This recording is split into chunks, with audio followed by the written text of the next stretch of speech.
and welcome. My name is Monica Poe, and I'm the Marketing Manager for weavix. I'm excited to have you join me today as we go into our next episode of The Thread, our new video series.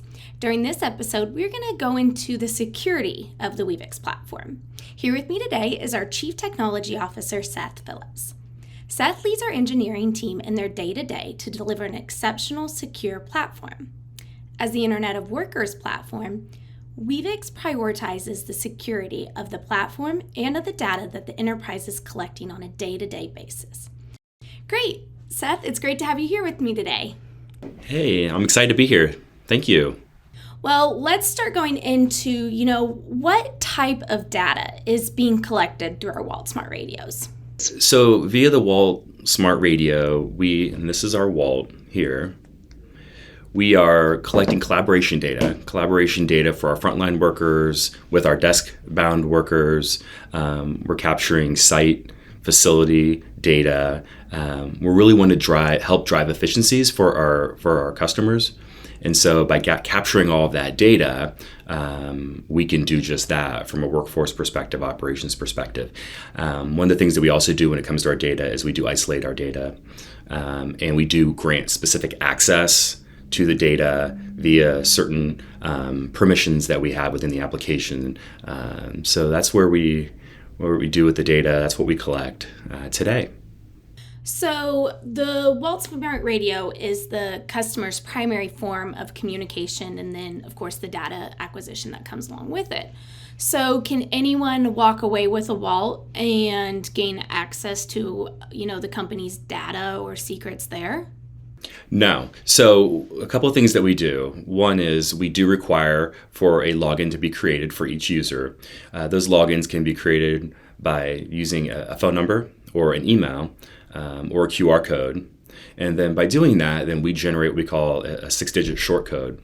And then that is essentially what will grant you or gain you access to the application once it's verified.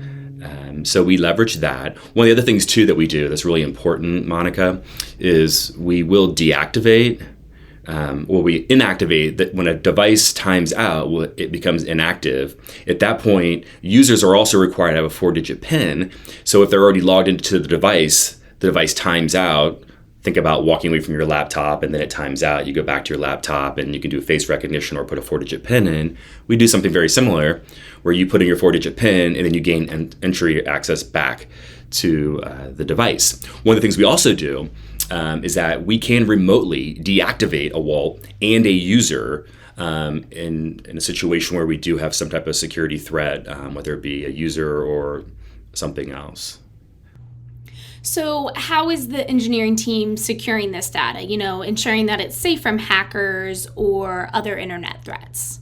Yeah, so today we leverage Azure in the cloud, and so we use Azure security, best in breed type security that's built in, security grade or industry grade type security into Azure. We also follow SOC 2 compliance controls, so accessibility to the data, so whether you can access an environment or whether you can access infrastructure or some of the services that run, we have controls in place to prevent unauthorized access into that. One of the other things too we do is we hash salted and hashed passwords that we have. We do encrypt both data at rest and data in transit. So we take a lot of precautions when it comes to securing the data, securing our applications. We really want to follow that zero trust model.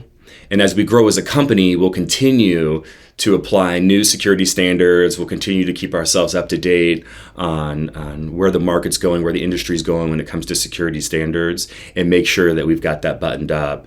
Because that's highly important to us as a company, but it's also really super important to our customers because they want to know they're using a secure application and their data is secure whenever they use the Walt, whenever they use a mobile device, whether they're using the mobile app on an Android or an iOS Apple, or whether they're using our web radio.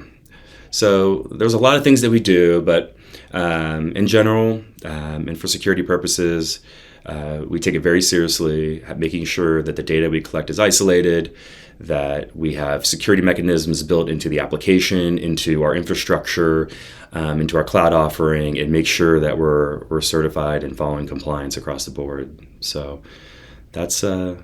That's the security of our Internet of Workers platform. Wow, thanks, Seth. So, that was a lot of valuable insight into the weavix platform, and then, of course, the security measures that your team is taking. So, if you're interested in hearing more from Seth, you can connect with him on LinkedIn. weavix is also on LinkedIn, as well as Twitter, Facebook, and Instagram. And then you can find all of our social media handles down in the video description, as I've said on previous Thread episodes. Be sure to subscribe to all platforms that you're on as we share a variety of content across. For now, I have to end this episode, but be sure to subscribe to our YouTube channel to be notified when the next episode of The Thread will air. Thank you.